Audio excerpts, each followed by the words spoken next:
Hello friend. स्वागत है आपका आपके अपने शिक्षक परिवार टेट वाला के यूट्यूब प्लेटफॉर्म पर। तो आज है दोस्तों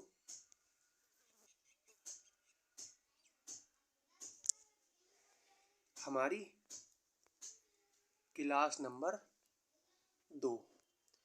पहली क्लास में हमने प्रागैतिहासिक काल शुरू किया था और आज का हमारा दूसरा टॉपिक है सैंधव सभ्यता। तो चलिए क्लास शुरू करते हैं। प्रश्न नंबर 1 है, इस समय मोहनजोदड़ो किस देश में है?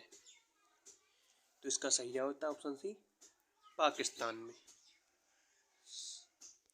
मोहनजोदड़ो पाकिस्तान के सिंध प्रांत के लड़काना जिले में सिंधु नदी के दाहिने तट पर स्थित है और मोहनजोदड़ो शब्द का अर्थ है मृतकों का टीला। इसकी खोज 1922 में राखलदास बनर्जी ने जॉन मार्शल के निर्देशन में की थी। इस स्थल को विश्व का सबसे पुराना नियोजित और उत्कृष्ट शहर होने की मान्यता प्राप्त है। निम्न कथनों में से कौन से कथन सही हैं? हड़प्पा का उत्खनन 1921 में किया गया था। वर्तमान में हड़प्पा पाकिस्तान में है। हड़प्पा ब्यास नदी के किनारे था। हड़प्पा के उत्खनन करना आर.डी. बनर्जी थे। छत्रवाला ताम्ररथ हड़प्पा से मिला है। केवल 1 2 सही है, केवल 1 2 3 4 5 सही, केवल 2 और 4 सही और केवल 1 3 4 सही। तो इसका सही जवाब हो जाता है ऑप्शन 1 और 2 सही। सन 1921 में भारतीय पुरातत्व सर्वेक्षण विभाग के महानिदेशक सन जॉन मार्शल के नेतृत्व से राय बहादुर दयाराम साहनी ने सर्वप्रथम हड़प्पा स्थल का उत्खनन कराया। ये स्थल पाकिस्तान के पंजाब प्रांत में स्थित मोंटगोमरी जिले में रावी नदी के बाएं तट पर अवस्थित है, जबकि राखलदास बनर्जी ने मोहनजोदड़ो स्थल के उत्खनन का कार्य वर्ष 1922 में कराया था। महाराष्ट्र के दैमाबाद में हड़प्पा काल के छत्र का ताम्रस्थ मिला है। प्राक सैंधव काल के किस पुरा स्थल से हल द्वारा जुताई के प्रमाण प्राप्त हुए हैं? तो इसका सही जवाब होता है ऑप्शन ए, काली बंगा से। कालीबंगा राजस्थान के हनुमानगढ़ जिले में घग्गर नदी के बाएं किनारे पर स्थित ये सैंधव सभ्यता का महत्वपूर्ण स्थल है।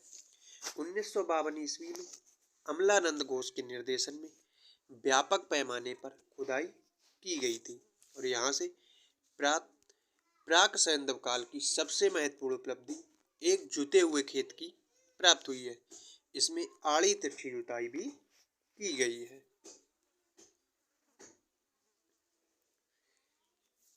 निम्नलिखित में से किस हड़प्पन नगर में जुते हुए खेतों के निशान मिले हैं? तो इसका सही जवाब होता है ऑप्शन ए, काली बंगा से।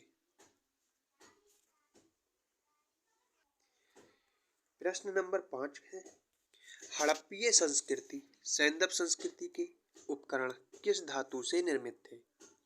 तो इसका सही जवाब होता है ऑप्शन सी, ताम्र, तांबा या कांसा के। हड़प्पीय संस्कृति के उपकरण ताम्र कांसा से प्राप्त हुए हैं। मोहनजोदड़ो से तांबे के 2 उपकरण प्राप्त हुए हैं। IIT खड़गपुर के अध्ययन दल की रिपोर्ट के अनुसार लगातार कितने वर्षों तक न के बराबर वर्षा होना सिंधु घाटी सभ्यता के पतन का कारण रहा था? तो इसका सही जवाब देता है ऑप्शन डी, लगभग 900 वर्ष तक। IIT खड़गपुर के वैज्ञानिकों ने लगभग 4350 साल पहले सिंधु घाटी सभ्यता के खत्म होने की वजह बने सूखे की अवधि का पता लगाया है। वैज्ञानिकों ने उस थ्योरी को भी गलत साबित कर दिया जिसमें सूखे के 200 साल में खत्म हो जाने की बात कही गई थी।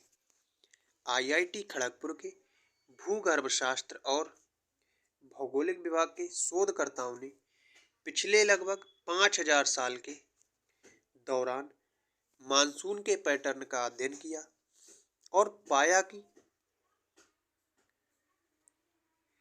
लगभग 900 साल तक उत्तर पश्चिम हिमालय में बारिश ना के बराबर हुई और यही कारण सिंधु और इनकी सहायक नदियां जो बारिश से साल भर भरी रहती थी सूख गई और इन नदियों के किनारे रहने वाले सिंधु सभ्यता के निवासी नदियों में पानी खत्म होने से पूर्व और दक्षिण की ओर गंगा यमुना घाटी की ओर चले गए जहां बेहतर बारिश होती थी।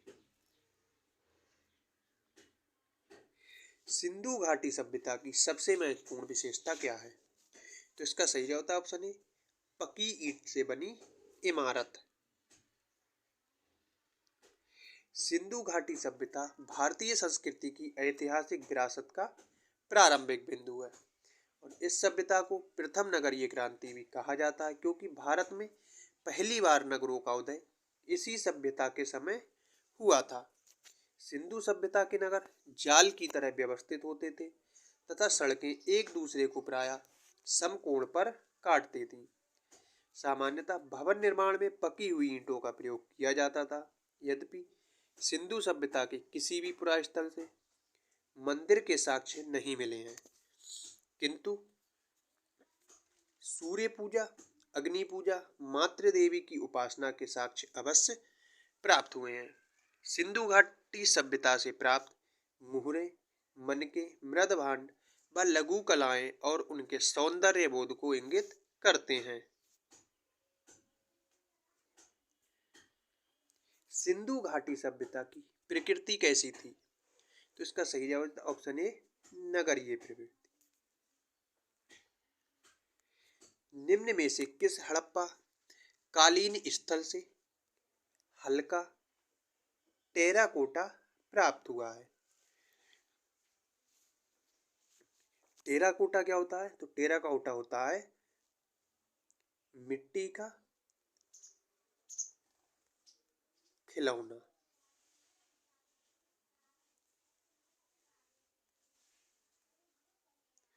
तो ये कहाँ से प्राप्त हुआ है? इसका सही जवाब होता है ऑप्शन बी बनावली से। बनावली हरियाणा के हिसार जिले में स्थित है और यहाँ से 2 सांस्कृतिक अवस्थाओं के अवशेष मिले हैं, हड़प्पा पूर्व एवं हड़प्पा कालीन। इस स्थल की खुदाई 1973-74 ईस्वी में रविंद्र सिंह बिष्ट द्वारा के नेतृत्व में की गई और यहाँ दुर्ग तथा निचला नगर अलग अलग नाव कर एक ही प्राचीर से घिरे थे। यहाँ से मिट्टी के बर्तन, गोलियां, मनके, तांबे के बाणाग्र और हल्की आकृति के खिलौने आदि भी मिले हैं। निम्नलिखित में से कौन हड़प्पा और मोहनजोदड़ो के उत्खनन से संबंधित नहीं थे? इसका सही जवाब हो जाता है ऑप्शन डी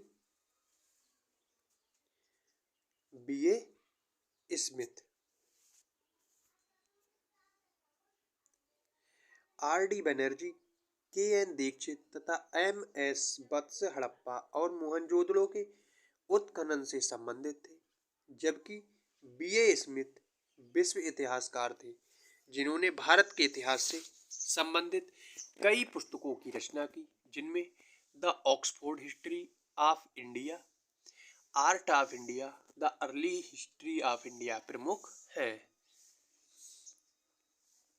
निम्नलिखित में से कौन सा एक हड़प्पा का बंदरगाह है? तो इसका सही जवाब होता है ऑप्शन बी लोथल।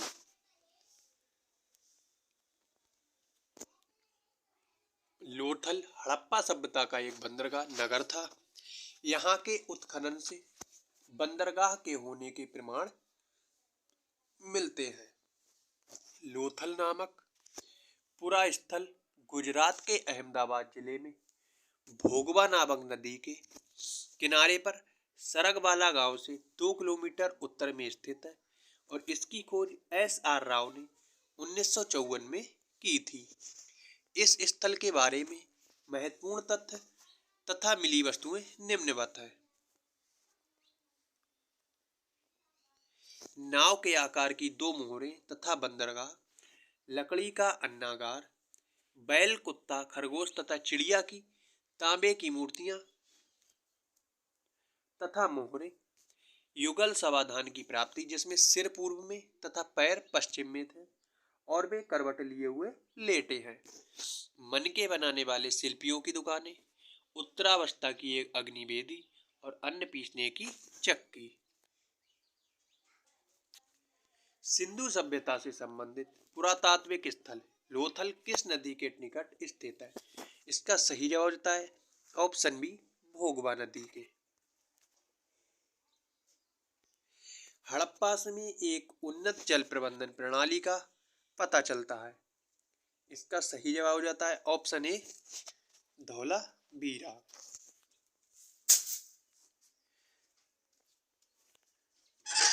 धौलावीरा स्थल की खुदाई से एक विशाल सैंधवकालीन नगर के अवशेष और एक उन्नत जल प्रबंधन प्रणाली का पता चला है। लोथल गुजरात के अहमदाबाद जिले में भोगवा नदी के किनारे स्थित है और यहाँ गोदीवाड़ा बंदरगाह के अतिरिक्त मृदभांड, 3 युगमित समाधियां के उदाहरण मिले हैं। कालीबंगा राजस्थान के हनुमानगढ़ जिले में घग्गर नदी के तट पर स्थित है और यहाँ से काले रंग की चूड़ियां, हवन कुंड तथा जुते हुए खेत के साक्ष्य मिले हैं। आलमगीरपुर पश्चिमी उत्तर प्रदेश के मेरठ जिले में यमुना की सहायक हिंडन नदी के तट पर स्थित है और ये हड़प्पा संस्कृति का पूर्वी स्थल है। यहाँ से मनके तथा मिट्टी के बर्तन मिले हैं। हड़प्पा में मिट्टी के बर्तनों का सामान्यतः किस रंग का उपयोग हुआ है? इसका सही जवाब होता है ऑप्शन ए, लाल रंग का। हड़प्पा से प्राप्त मिट्टी के बर्तन सामान्यतः लाल रंग के हैं और हड़प्पा का पुरा स्थल पाकिस्तान के मोंटगोमरी जिले में रावी नदी के बाएं तट पर स्थित है। हड़प्पा के ध्वंसावशेषों के विषय में सन 1826 ईस्वी में चार्ल्स मेसन ने सर्वप्रथम उल्लेख किया। सन 1921 ईस्वी में दयाराम साहनी ने मार्शल के निर्देशन में यहाँ उत्खनन कराया है। सिंधु सभ्यता निम्नलिखित में से किस युग के अंतर्गत आती है? इसका सही जवाब होता है ऑप्शन डी, आध ऐतिहासिक काल के। सिंधु सभ्यता को उसकी लिपि के ना पढ़े जा सकने के कारण आध ऐतिहासिक काल के अंतर्गत स्थान दिया गया है। तृतीय कांस्य काल की ताम्र पाषाणिक सभ्यता रेडियो कार्बन विश्लेषण के आधार पर 2500 ईसा पूर्व में विद्यमान मानी जाती है, किंतु यह सभ्यता अपने उत्कृष्ट काल में 2550 से 1900 ईसा पूर्व अर्थात 650 वर्ष तक रही है। निम्नलिखित में से किस देश के साथ हड़प्पनों का व्यापारिक संबंध था? तो इसका सही जवाब होता है ऑप्शन सी, मेसोपोटामिया के साथ, क्योंकि मेसोपोटामिया की मोहरें लोथल में और लोथल की मोहरें मेसोपोटामिया में मिली हैं। सिंधु घाटी के लोग थे, तो इसका सही जवाब होता है ऑप्शन सी, शाकाहारी और मांसाहारी दोनों। सिंधु सभ्यता के निवासी शाकाहारी और मांसाहारी दोनों थे। इनके भोज्य पदार्थ में गेहूं, जौ, मटर, तिल, सरसों, गाय, सुअर, बकरी का मांस आदि प्रमुख रूप से खाए जाते थे। चन्हूदड़ो हड़प्पा संस्कृति से संबंधित एक स्थल है जो स्थित है। इसका सही होता है ऑप्शन ए, सिंध में। चन्हूदड़ो वर्तमान में पाकिस्तान के सिंध प्रांत में स्थित है और ये सिंधु नदी के बाएं तट पर स्थित है। इसका उत्खनन 1935 ईस्वी में अर्नेस्ट मैके ने किया और यहाँ से प्रमुख रूप से मनके बनाने का कारखाना, कांस्य गाड़ी, वक्राकार ईंट और लिपस्टिक बिल्ली का पीछा करते हुए कुत्ते के साक्ष्य प्राप्त हुए हैं। तो आज का हमारा ये टॉपिक यहीं समाप्त होता है और कल का हमारा टॉपिक यानी कि क्लास नंबर हमारी 3 का टॉपिक रहने वाला है वैदिक सभ्यता। तो आई होप आपको क्लास पसंद आई होगी। क्लास अच्छी लगी हो तो क्लास को लाइक, और चैनल पर नए हैं तो चैनल को सब्सक्राइब जरूर कर लें। मिलते हैं कल अगले टॉपिक के साथ।